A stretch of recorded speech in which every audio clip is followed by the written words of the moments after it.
तो आज हम बात करेंगे कि एज्यूमिंग मेथड की बात करेंगे और एज्यूमिंग मेथड से रिलेटेड जो प्रॉब्लम्स होती हैं उन्हें हम कैसे सॉल्व करेंगे उसको भी हम देखते हैं। तो लास्ट टाइम पे जैसा कि लास्ट वीडियो में मैंने आपको बताया था कि अगर गिवन इंटरवल हो, कोई इंटरवल गिवन होता है इस टाइप से, तो डायरेक्ट मेथड मैंने आपको एक्सप्लेन किया था।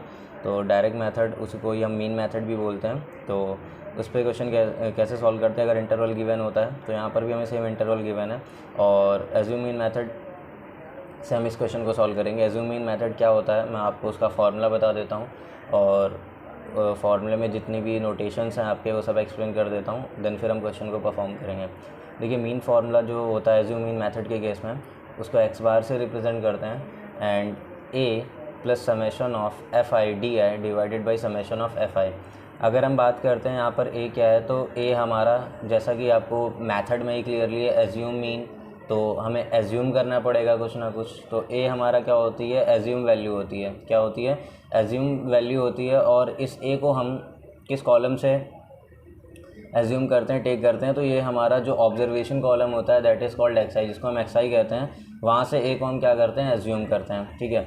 और जो यहाँ पे डी आया है, डी आई आपने देखा है, तो डी कुछ नहीं, डी डेविएशन होता है। क्या होता है, डेविएशन होता है। अभी क्वेश्चन में एक्सप्लेन कर दूंगा कि डेविएशन क्या है।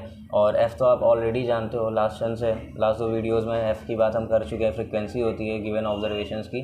अब हम क्वेश्चन को परफॉर्म करते हैं। क्वेश्चन क्या कह रहा है, देखिए, A survey was conducted by a group of students as a part of their environment awareness program, in which they collected the following data regarding the number of plants in 20 houses in a locality. Find the mean number of plants per house. Okay, तो एक सर्वे है जैसा कि आपको दिया हुआ है, was conducted by a group of students का एक ग्रुप था, उन्होंने एक सर्वे कंडक्ट किया as part of their environment awareness program. एक एनवायरनमेंट अवेयरनेस प्रोग्राम था, उसके अकॉर्डिंग उन्होंने ये सर्वे किया था। तो इन विच, जहाँ पर उन्होंने एक डेटा कलेक्ट किया, वो डेटा आपको क्या गिवन है कि 20 हाउसेज़ में उन्होंने क्या करा, नंबर ऑफ़ प्लांट देखे, कि टोटल 20 हाउसेज़ का सर्वे किया और वहाँ पर नंबर ऑफ़ उन्होंने प्लांट्स देखे अपनी लोकेलिटी में ही। तो उन्होंने जब प्लांट्स जो भी मिले उन्हें, कि सपोज़ पहले हाउस में उन्हें 0 से 2, मतलब एक घर में 0 से 2 प्लांट्स के बीच में 0 से 2 तक प्लांट्स थे। नेक्स्ट घर में वो, नेक्स्ट हाउस में वो गए तो उन्होंने चेक किया कि 2 से 2 to 4 प्लांट्स हैं। तो इस टाइप से उन्होंने क्या करा, एक डेटा क्रिएट किया 20 हाउसेज से। और तो आपसे क्या पूछा गया है कि मीन नंबर ऑफ़ प्लांट्स पर हाउस में कितने हैं, ये आपको कैलकुलेट करना है। तो देखो, जब भी इस टाइप का क्वेश्चन आता है तो इसको हम कैसे सॉल्व करते हैं। यहाँ पे जो हमारा सॉल्यूशन होगा वो मैं आपको कंप्लीट करके बताता हूँ, ठीक है। यहाँ पे क्या होता है कि जैसे हम टेबल मेक कर रहे थे, हम अगेन फिर से क्या करेंगे, टेबल मेक करेंगे। तो जो हमारी टेबल होगी, ध्यान से देखिएगा, ठीक है। टेबल इज़, क्योंकि विदाउट टेबल हम सॉल्यूशन परफॉर्म नहीं कर सकते, तो जो यहाँ पर हमारी टेबल मेक होगी, हम टेबल देखेंगे, टेबल में क्या क्या कॉलम्स होंगे और क्या क्या चीज़ें होंगी। तो टेबल में सबसे पहले क्या होगा, आपके नंबर ऑफ़ प्लांट्स, जो इंटरवल गिवन है हम उसको ही राइट करते हैं, यह मैं बता चुका हूँ। नेक्स्ट आपका क्या होगा, नंबर ऑफ़ हाउसेज़ होंगे, क्या होगा, नंबर ऑफ़ हाउसेज़ होंगे, ठीक है। और जो इसके बाद आपका नेक्स्ट कॉलम होगा, नेक्स्ट कॉलम में क्या होगा, जो आपके ऑब्जर्वेशंस होते थे लाइक प्लांट्स, आपने प्लांट्स का ही ऑब्जर्वेशन किया हाउसेज में जाके, ओके। नेक्स्ट कॉलम में यहाँ पर एक एक्स्ट्रा कॉलम आपका बनता है, अभी तक जस्ट आप करते आए हो, जो नंबर ऑफ़ प्लांट्स में आपके क्या होंगे, इंटरवल्स होंगे, number of houses that is frequency हो जाएगा, प्लांट्स आपका ऑब्जर्वेशंस हो जाएंगे। एंड देन फिर जो नेक्स्ट कॉलम अभी तक नहीं बनता था, एक कॉलम और होता था आपका एफ आई इंटू एक्स आई, आप प्रोडक्ट निकालते थे फ्रिक्वेंसी और ऑब्जर्वेशन का।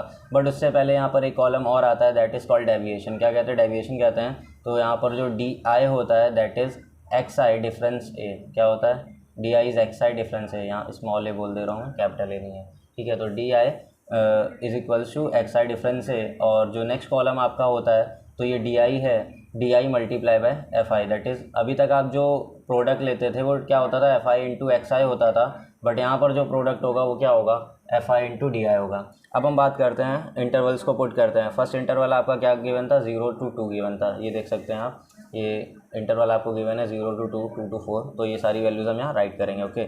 0 to 2 था, नेक्स्ट इंटरवल आपका 2 to 4 है, उसके बाद नेक्स्ट इंटरवल आपका 4 to 6 है, नेक्स्ट इंटरवल आपका 6 to 8 है, उसके बाद नेक्स्ट इंटरवल आपका 8 to 10 है, और उसके बाद नेक्स्ट इंटरवल आपका 10 to 12 है, और उसके बाद नेक्स्ट इंटरवल आपका 12 to 14 है, ठीक है। ये इंटरवल्स की लेंथ है और रिस्पेक्टिव इंटरवल की अपनी एक रिस्पेक्टिव फ्रीक्वेंसी है। नंबर ऑफ हाउसेज है, 0 से 2 में नंबर ऑफ हाउसेज की वैल्यू 1 थी, 2 to 4 में नंबर ऑफ हाउसेज की वैल्यू 2 है, 4 to 6 में 1 है, 6 to 8 में 5 है, 8 to 10 में आपका 6 है और 10 to 12 में आपकी नंबर ऑफ हाउसेज की वैल्यू 2 है और 12 to 14 में आपके नंबर ऑफ हाउसेज की वैल्यू 3 है।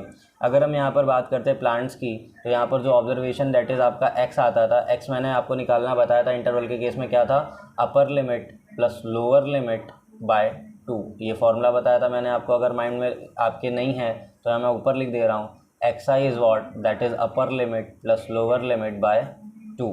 इस फॉर्मूले को यूज़ करके हम निकाल लेते हैं। अपर लिमिट क्या है फर्स्ट केस में देखेंगे 2, लोअर लिमिट क्या है 0, तो क्या हो जाएगा आपका 2 + 0 by 2, that is 2 + 0 2, 2 by 2 is 1। Okay, next में अगर हम देखेंगे तो 4 + 2 that is how much, 6 by 2 that is 3। Okay, 6 + 4 तो क्या हो जाएगा 6 + 4 by 2, 6 + 4 that is 10, 10 by 2 is 5। इस टाइप सेम परफॉर्म करोगे आप, तो मैं डायरेक्ट वैल्यू अब लिख रहा हूँ, तो 8 + 6 14, 14 by 2 is what, that is 7। Okay, 10 + 8 that is 18, 18 by 2 that is 9। Okay, 12 + 10 that is 22, 22 by 2 that is 11। Okay, तो दैट इज़ 11, तो हमारे पास 11 आ जाएगा। 12 + 14 and we add that is 14 + 12 that is 26, 26 by 2 that is 13। तो ये हमारे पास क्या हो गया, प्लांट्स दैट इज़ xi की वैल्यूज़ आ गई, इसकी वैल्यूज़ आ गई, xi की वैल्यू आ गई। अब यहाँ पर हम लेट जो हमें एज्यूम मीन मेथड हमें परफॉर्म करना है, तो एज्यूम मीन मेथड में जो हम यहाँ ए लेट करते हैं xi से, वो कौन सी वैल्यू होती है, तो आप ये ट्राई करिएगा कि जो भी आप ए लेट कर रहे हो वो आपका मिड नंबर हो, जो भी आपका कॉलम गिवन होगा ऑब्जर्वेशन का, ऑब्जर्वेशन जो भी आपके यहाँ इनमें से मिड नंबर हो। तो यहाँ पर हमारे पास मिड क्या दिख रहा है, मुझे 7 दिख रहा है, तो यहाँ पर मैं क्या लेट कर लूँगा, लेट ए = 7। तो यहाँ पर मैं सॉल्यूशन में आपका राइट कर लेता हूँ डाउन में, ठीक है, क्या, लेट ए = 7। ओके, सो ए की वैल्यू 7 हमने लेट कर ली। अब यहाँ पर हमें डी आई की वैल्यूज़ परफॉर्म करनी है, तो D I that is respective observation पे जो भी रिस्पेक्टिव ऑब्जर्वेशन होगा, x1 होगा तो उस पर d1 मिलेगा।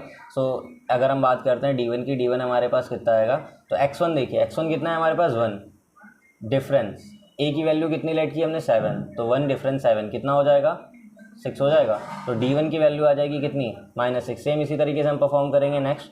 तो आपका देखिए x2 क्या है 3, तो 3 डिफरेंस a कितना है 7, तो 3 डिफरेंस 7 कितना हो जाएगा, -4, तो -4 वैल्यू आ जाएगी आपकी, ठीक है। सेम इसी तरीके से आप d3 फाइंड करोगे, d3 क्या होगा 5, डिफरेंस आपका क्या हो जाएगा a कितना है आपका 7, तो 5 डिफरेंस 7 दैट इज़ -2।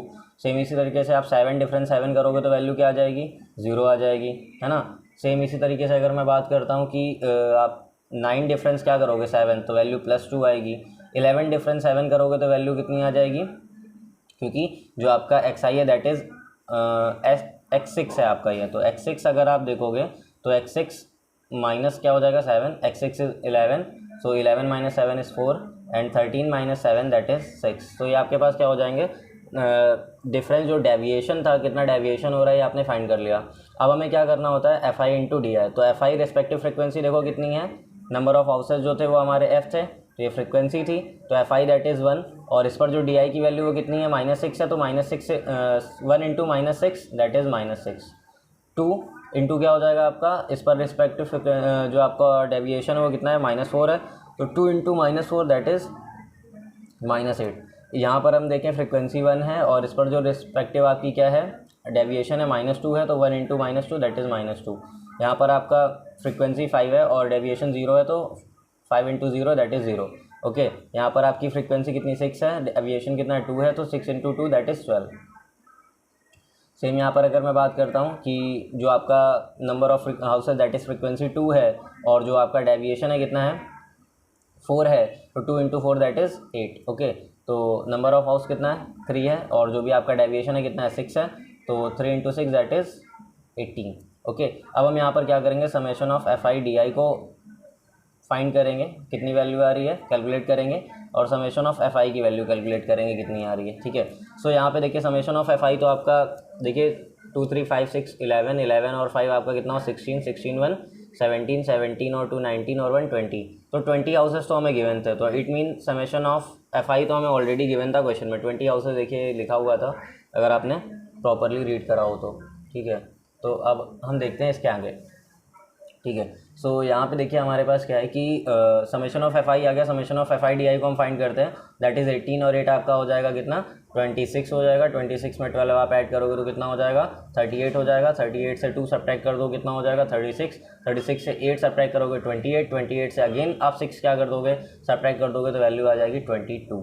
तो समेशन ऑफ FI DI क्या हो गया 22। एक बार आप चेक कर लेना, अगर रॉन्ग हो तो कमेंट कर देना। ठीक है, मेरे अकॉर्डिंग तो ये आएगा। ओके, सो यहाँ पर हमें क्या फाइंड करना था, मीन ऑफ प्लांट्स फाइंड करना है ना। मीन नंबर ऑफ प्लांट्स पर हाउस में कितने ये फाइंड करना था। तो जो भी हमारे पास आएगा now, mean number of plants जो आपके आ जाएंगे, mean number of plants in पर हाउस,